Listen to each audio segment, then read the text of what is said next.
Selamat datang di dunia novel. Episode 6284, Aura Ayah Chu Feng. Setelah bepergian beberapa saat, Chu Feng membuka matanya. Mereka masih berada di terowongan ruang waktu, tetapi Chu Feng merasakan kekuatan penghalang tersebut. Kekuatan tersembunyi penghalang itu dilepaskan dari tubuh wanita berambut merah itu. Itu adalah kekuatan penghalang yang sangat kuat, dan itu melawan suatu kekuatan dari dunia luar. Tak lama kemudian, Xiao Yu'er pun membuka matanya dan melihat sekelilingnya dengan rasa ingin tahu. Sebenarnya, dia tidak dapat merasakan kekuatan penghalang itu, tetapi dia merasakan ada sesuatu yang salah, tetapi dia tidak dapat mengatakan apa yang salah. Jadi Xiao Yu'er menatap Chu Feng, tersenyum, dan bertanya dengan suara rendah, "Kakakku, apakah kita sudah sampai di suatu tempat khusus?" "Seharusnya begitu," jawab Chu Feng sambil tersenyum. Xiao Yu'er selalu ceria dan gembira. Hanya dengan melihatnya, Chu Feng akan merasa senang. "Kau menyadarinya?" Wanita berambut merah itu berbalik dan menatap Chu Feng dan Xiao Yu'er. Setelah kata-kata itu diucapkan, yang lainnya pun ikut membuka mata. "Senior, apakah kamu mencoba menghancurkan formasi?" Chu Feng bertanya langsung. "Ya, sudah terpecahkan. Sekarang giliranmu untuk tampil." Wanita berambut merah itu melambaikan lengan bajunya yang panjang, dan terowongan ruang angkasa di depannya pun terputus. Chu Feng dan yang lainnya menunggangi awan dan terbang keluar dari terowongan ruang angkasa. Apa yang tampak di depan mata Anda adalah dunia yang luas. Tidak jelas apakah itu dunia formasi atau dunia nyata. Chu Feng dan yang lainnya tidak tahu di mana mereka berada. Namun, itu tidak penting lagi. Yang penting adalah bahwa di depan mata mereka ada sebuah istana. Di bawahnya terdapat gunung-gunung yang berjajar, masing-masing meliputi area seluas sedikitnya 1.000.000 meter persegi. Istana itu berukuran normal dan sulit ditemukan di antara gunung-gunung itu. Namun Chu Feng dan yang lainnya langsung tertarik padanya. Istana ini dibangun dari batu biru.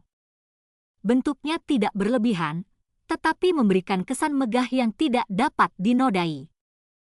Tanpa bertanya, orang bisa tahu bahwa itulah tempat yang diinginkan wanita berambut merah untuk mereka masuki. Istana ini tidak sederhana. Wang Qiang berkata begitu, tetapi dia tidak takut, malah sangat bersemangat. Tempat semacam ini seringkali mewakili peluang besar. "Senior, apakah ada yang perlu saya perhatikan?" Chu Feng menatap wanita berambut merah itu. "Tidak apa-apa, lakukan saja yang terbaik. Pergi." Ketika ia sadar kembali, ia sudah tidak berada di atas awan, melainkan mendarat di depan gerbang istana. Seolah merasakan kehadiran Chu Feng dan yang lainnya, pintu batu berat istana perlahan terbuka disertai suara gemuruh. Di balik pintu ada koridor tanpa dasar. Benar saja, Nenek. Berisi banyak hal. Aku tahu itu tidak sekecil yang terlihat dari luar. Wang Qiang mendesah. Namun, ketika semua orang memperhatikan situasi di dalam istana, Chu Feng tiba-tiba berbalik dan melihat sekeliling dengan hati-hati. "Ada apa?" tanya Xianhai Xiaoyu. "Senior." Chu Feng menatap wanita berambut merah yang berdiri di atas langit. "Apakah ada orang lain di sini?" Chu Feng bertanya diam-diam. Tepat pada saat itu, dia menyadari bahwa seseorang tengah mengamati mereka, tetapi tatapan itu hanya sekilas. Chu Feng hanya bisa memastikan bahwa itu bukanlah tatapan wanita berambut merah itu. "Lakukan apa yang kau lakukan, dan aku akan menjagamu tetap aman." Wanita berambut merah itu mengatakannya secara langsung dan dengan percaya diri yang tenang. Hal ini membuat Xiao Yu'er dan lainnya sedikit bingung. Mereka semua tahu bahwa Chu Feng pasti telah berkomunikasi sesuatu dengan wanita berambut merah itu. Namun Chu Feng tidak mengatakan apa-apa, dan mereka juga tidak bertanya terlalu banyak. Ayo pergi. Setelah Chu Feng selesai berbicara, beberapa orang berjalan ke aula. Pintu istana tidak tertutup dan selalu terbuka, dan koridornya jauh lebih dalam dari yang mereka bayangkan. Mereka berjalan cepat untuk waktu yang lama tetapi masih tidak dapat mencapai dasar. Mereka jelas berjalan lurus, tetapi ketika mereka menoleh ke belakang, mereka tidak dapat melihat arah datangnya dari jarak pandang mereka. Ini menunjukkan betapa dalamnya koridor ini. Mengapa tidak ada dasar? Apakah ini labirin? Ketika Wang Qiang bertanya, dia melirik Chu Feng. Lagi pula, dalam hal pengamatan, mereka semua lebih mempercayai kemampuan pengamatan Chu Feng. Ini tidak seperti labirin, hanya saja lebih panjang. Ayo cepat. Setelah Chu Feng selesai berbicara, dia mempercepat langkahnya. Namun, meskipun kami melaju dengan kecepatan penuh, butuh waktu lama sebelum kami melihat gerbang besar muncul di ujung koridor. Pintu ini masih berupa pintu batu, mirip dengan pintu batu di pintu masuk kuil. Kelihatannya biasa saja, tetapi memiliki fungsi isolasi. Akhirnya tiba juga. Wang Qiang mendesah. Oh, mengapa begitu dalam di sini? Apa artinya? Xiao Yuer juga sedikit penasaran. Orang-orang ini telah memasuki reruntuhan yang tak terhitung jumlahnya, tetapi tempat ini selalu memberi mereka perasaan yang unik. Meskipun saat ini tidak ada bahaya. Tidak apa-apa, ayo masuk dan lihat. Xianhai Xiaoyu langsung mendorong pintu batu itu hingga terbuka. Ketika pintu batu itu didorong terbuka, apa yang tampak di depan mata adalah aula melingkar dengan 6 pintu tertanam di dinding. Di tengah aula, terdapat pilar yang ditutupi dengan tonjolan-tonjolan, dan setiap tonjolan diukir dengan simbol kuno. Namun dibandingkan dengan ini, ada beberapa kata yang tertulis di tanah di pintu masuk. Saya sarankan Anda untuk tidak mengambil apapun dari tempat ini dan segera pergi.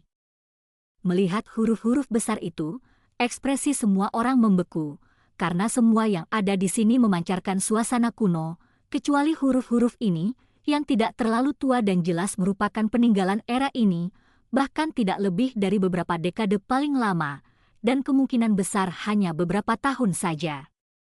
Chu Feng bahkan lebih terkejut lagi.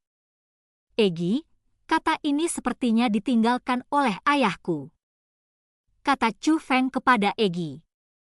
Benarkah? Auranya seperti aura ayahmu? Tanya Egi. Ya, auranya sangat samar. Begitu samar hingga aku tidak bisa memastikannya, tapi auranya mirip dengan aura ayahku. Kata Chu Feng. Menurutku, kemungkinan besar itu adalah ayahmu. Lagi pula, ayahmu adalah dewa perampok makam, kata Egi. Dewa perampok makam? Chu Feng bertanya dengan bingung. Tidakkah kau sadari bahwa ayahmu pasti ada di setiap reruntuhan bangunan mewah? Ratu ini merasa bahwa kamu sudah diberkati dengan keberuntungan, tetapi jika bukan karena wanita cantik berambut merah yang membawamu ke sini, kamu mungkin tidak akan tahu bahwa ada reruntuhan seperti itu. Bahkan sekarang, kamu bahkan tidak tahu di mana kamu berada. Tetapi ayahmu berhasil menemukan tempat yang sulit ditemukan. Ini berarti ayahmu sangat beruntung atau mendapat kesempatan besar. Kesempatan itu memungkinkannya menemukan relik dan harta karun yang tidak dapat ditemukan kebanyakan orang. Tidak heran ayahmu begitu berkuasa. Dia pasti mendapatkan banyak keuntungan. Apa yang dia tinggalkan untukmu adalah sisa-sisanya. Analisis Egi tampak tidak masuk akal, tetapi Chu Feng merasa itu sangat masuk akal. Chu Feng melangkah lebih dekat dan menyentuh tulisan itu dengan tangannya. Aura yang tersisa tampaknya dirasakan dan mengalir ke tubuh Chu Feng melalui telapak tangannya. Aura yang awalnya samar menjadi lebih jelas. Itu memang aura ayahku, kata Chu Feng. Apakah kamu bisa merasakan hal lainnya? Tanya Egi. Bukan itu masalahnya. Dia hanya meninggalkan kata-kata ini. Tidak ada jejak aura lain yang tertinggal di tempat lain. Kata Chu Feng. Jadi ayahmu sengaja meninggalkan aura itu karena dia pikir kamu mungkin akan datang ke sini di masa depan? Tanya Egi. Tidak mungkin. Dengan kemampuan ayahku, jika dia meninggalkannya khusus untuk mencegahku datang ke sini, dia seharusnya membentuk formasi untuk memberiku informasi lebih lanjut. Tapi tidak ada di sini. Kalimat ini untuk mengingatkan orang lain yang punya kesempatan untuk datang ke sini.